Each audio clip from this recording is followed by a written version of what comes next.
Chapter 9. In the first part of this history, we left the valiant Biscayan and the renowned Don Quixote with drawn swords uplifted, ready to deliver two such furious, slashing blows that if they had fallen full and fair they would at least have split and cleft them asunder from top to toe and laid them open like a pomegranate. And at this so critical point the delightful history came to a stop and stood cut short without any intimation from the author where what was missing was to be found. This distressed me greatly, because the pleasure derived from having read such a small portion turned to vexation at the thought of the poor chance that presented itself of finding the large part that, so it seemed to me, was missing of such an interesting tale. It appeared to me to be a thing impossible and contrary to all precedent that so good a knight should have been without some sage to undertake the task of writing his marvelous achievements, a thing that was never wanting to any of those knights-errant who, they say, went after adventures, for every one of them had one or two sages as if made on purpose,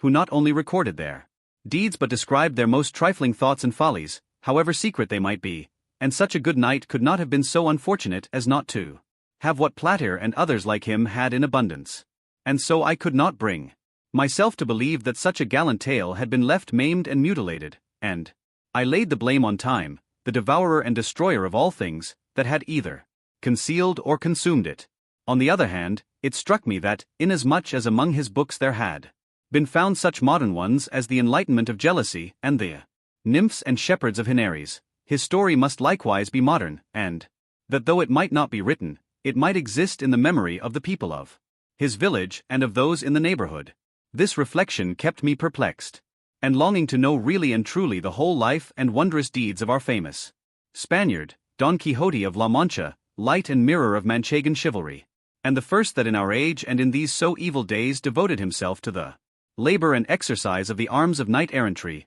righting wrongs, succoring widows, and protecting damsels of that sort that used to ride about, whip in hand, on their palfreys, with all their virginity about them, from mountain to mountain, and valley to valley, for if it were not for some ruffian, or boor with a hood and hatchet, or monstrous giant, that forced them, there were in days of your damsels, that at the end of 80 years, in all which time they had never slept a day under a roof, went to their graves as much maids as the mothers that bore them. I say, then, that in these and other respects our gallant Don Quixote is worthy of everlasting and notable praise, nor should it be withheld even from me for the labor and pains spent in searching for the conclusion of this delightful history, though I know well that if heaven, chance and good fortune had not helped me, the world would have remained deprived of an entertainment and pleasure that for a couple of hours or so may well occupy him who shall read it attentively. The discovery of it occurred in this way. One day, as I was in the Alcana of Toledo, a boy came up to sell some pamphlets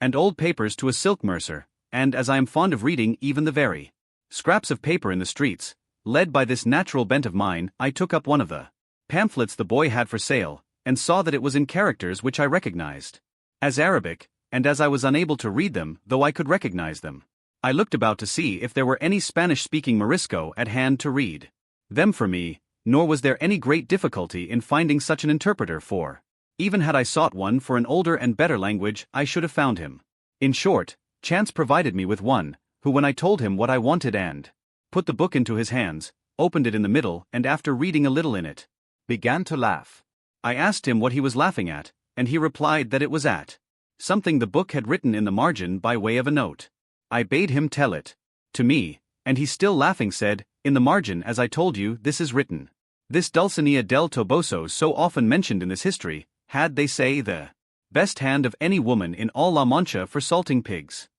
When I heard Dulcinea del Toboso named, I was struck with surprise and amazement, for it occurred to me at once that these pamphlets contained the history of Don Quixote. With this idea, I pressed him to read the beginning, and doing so, turning the Arabic offhand into Castilian, he told me it meant, History of Don Quixote of La Mancha, written by Said Hamid Benengeli, an Arab historian.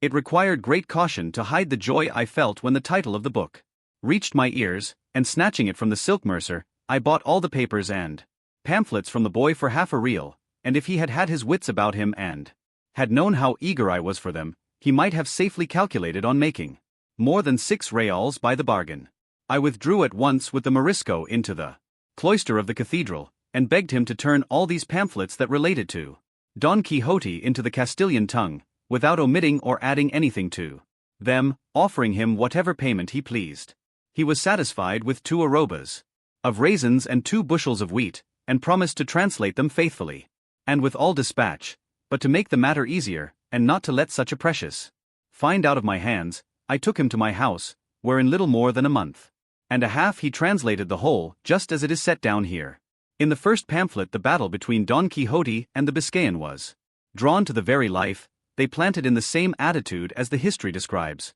their swords raised, and the one protected by his buckler, the other by his cushion, and the Biscayan's mule so true to nature that it could be seen to be a hired one, a bow shot off. The Biscayan had an inscription under his feet which said, Don Sancho de Azpatia, which no doubt must have been his name, and at the feet of Rocinante was another that said, Don Quixote.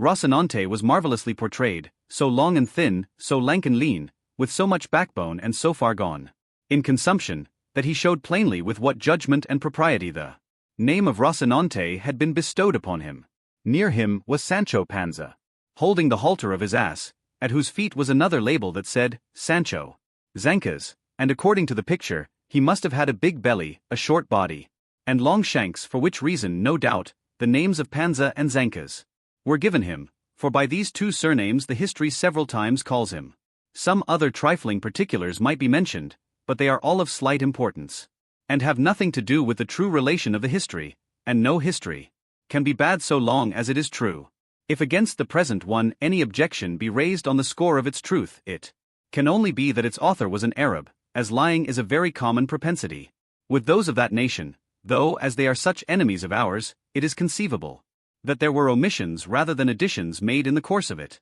And this is my own opinion, for where he could and should give freedom to his pen in praise of so worthy a knight, he seems to me deliberately to pass it over in silence, which is ill done and worse contrived, for it is the business and duty of historians to be exact, truthful, and wholly free from passion, and neither interest nor fear, hatred nor love, should make them swerve from the path of truth, whose mother is history, rival of time, storehouse of deeds, witness for the past, example, and counsel for the present, and warning for the future. In this I know will be found all that can be desired in the pleasantest, and if it be wanting in any good quality, I maintain it is the fault of its hound of an author and not the fault of the subject. To be brief, its second part, according to the translation, began in this way. With trenchant swords upraised and poised on high, it seemed as though the 2 valiant and wrathful combatants stood threatening heaven, and earth, and hell, with such resolution and determination did they bear themselves.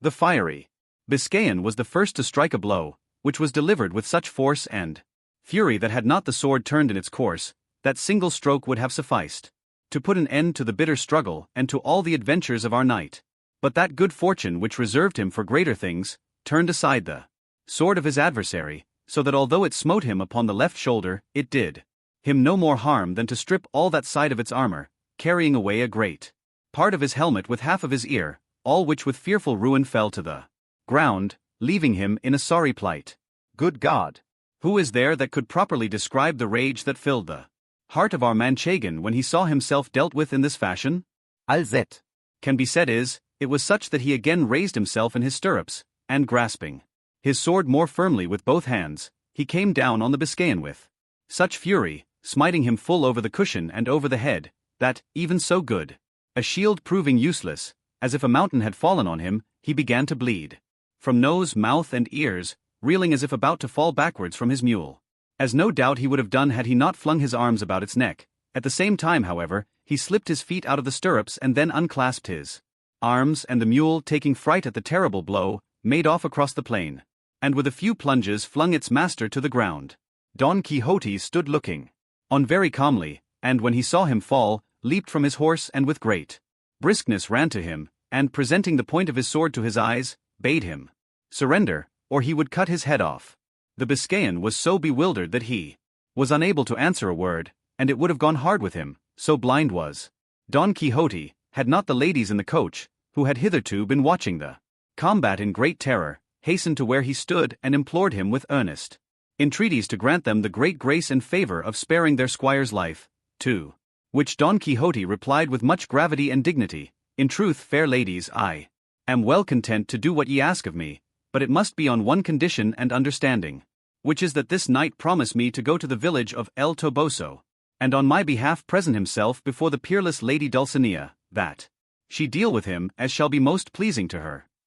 The terrified and disconsolate ladies, without discussing Don Quixote's demand, or asking who Dulcinea might be, promised that their squire should do all that had been commanded. Then, on the faith of that promise, said Don Quixote, I shall do him no further harm, though he well deserves it of me.